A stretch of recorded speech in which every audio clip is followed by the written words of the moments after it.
ជំរាបសួរពុកម៉ែបងប្អូនអេដមីនណារិតចេញមកទៀតហើយអញ្ចឹងបាននាំរឿងរ៉ាវដល់កខ្វក់មួយគឺរឿងអំពើធ្វើដាក់ម្ចាស់ផ្ទះជួប៉ុន្តែជាសាច់រឿងពិតរបស់បងប្រុសម្នាក់នៅក្រុងភ្នំពេញអញ្ចឹងបងប្រុសម្នាក់ហ្នឹងគឺមកដល់ពេលនេះគឺគាត់អាយុប្រហែលជា40ឆ្នាំរឿងហ្នឹងកំឡុងឆ្នាំ2005 2004អញ្ចឹងគាត់ចូលអាយុ40ហើយអញ្ចឹងគាត់បានរៀបរាប់សាច់រឿងហ្នឹងជារឿងពិតដែលធ្វើទៅអំពើទៅលើម្ដាយរបស់គាត់សាច់រឿងកើតឡើងពីការឆ្លោះគ្នាជាមួយនឹងកូនជាមួយនឹងអ្នកជួលផ្ទះអញ្ចឹងវិលត្រឡប់មកក្បាលសាច់រឿងអញ្ចឹងខ្ញុំសូមមិនដាក់ឈ្មោះទេអញ្ចឹងបងប្រុសម្នាក់ហ្នឹងគឺគាត់មានបងប្អូន6នាក់បាទដើមហ្នឹងខ្ញុំសូមនិយាយពីរៀបរាប់បងប្អូនគាត់អញ្ចឹងបងប្អូនគាត់មាន6នាក់ស្រី3ប្រុស3ជាសាច់រឿងក្នុងឆ្នាំ2000ជាង2004 2003អញ្ចឹងទៅមកតឥឡូវហ្នឹងគឺគាត់ដូចជាបានប្រាប់ដើមវីដេអូអញ្ចឹងគឺគាត់40ពី30ជាងគឺធ្វើអំពើនឹងបានន័យថា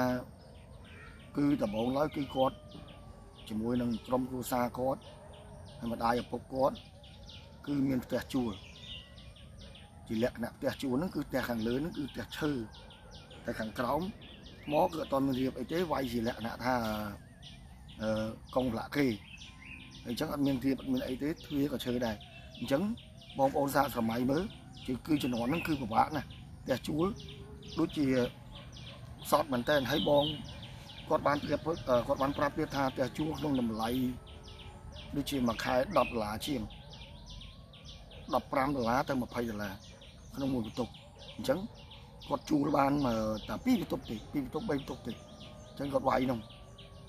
ពីជំនាន់ហ្នឹងគឺលុយថ្លៃអញ្ចឹងបងប្អូនដែលកើតតនជំនាន់8ជាងហ្នឹងដឹងអញ្ចឹងគាត់ហ្នឹងគឺកើតលំបាក8ជាងមកតឥឡូវនេះគាត់40អញ្ចឹង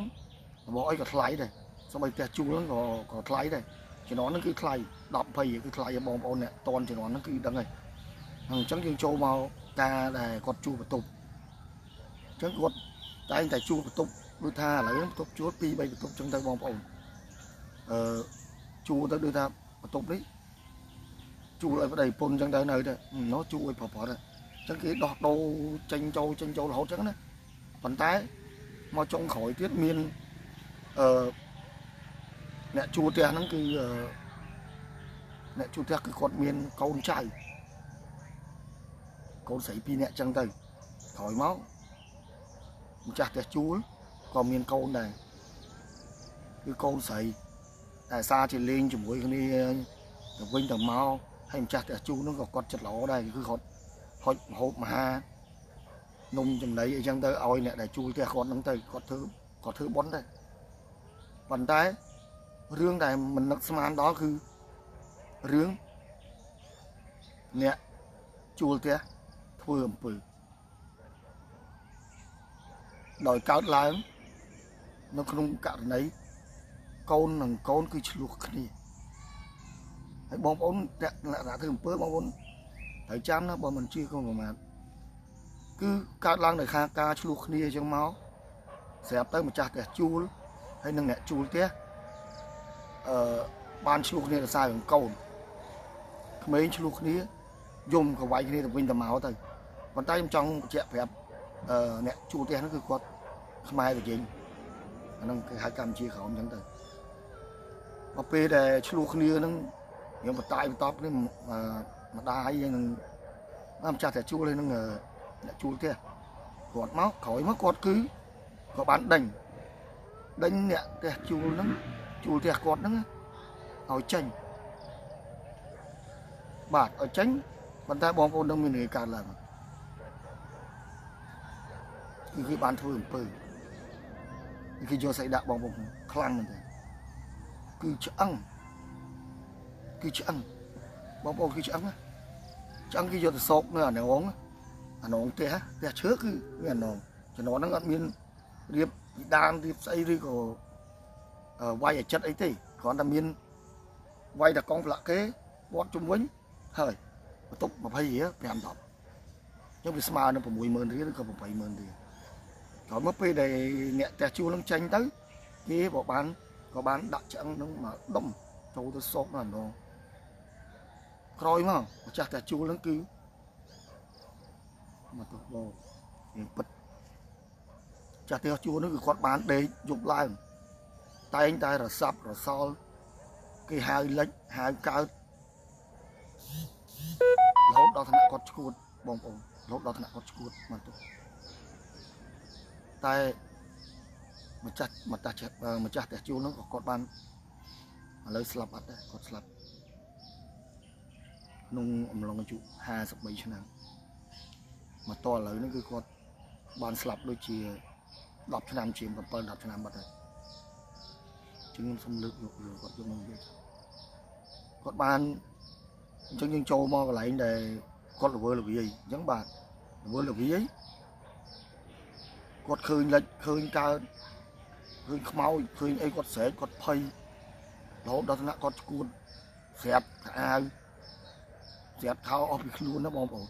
តែក្នុងឆ្នាំហ្នឹងគាត់មិនមែនមានអាយុ50ជាងទេគឺគាត់មានអាយុប្រហែលជា30ជាង40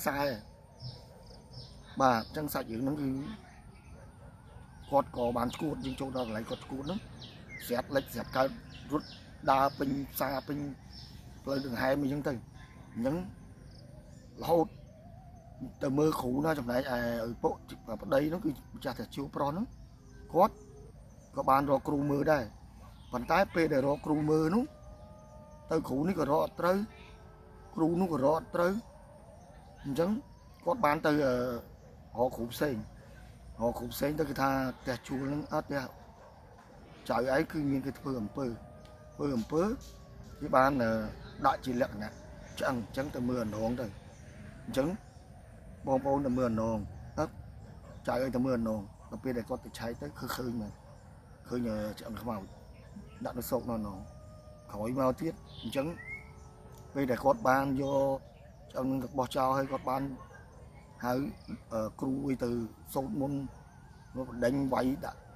ទុកស័ក្តិសិទ្ធិអីយន់ទៅក៏បានបាត់ពលាយរឿងខ្មោច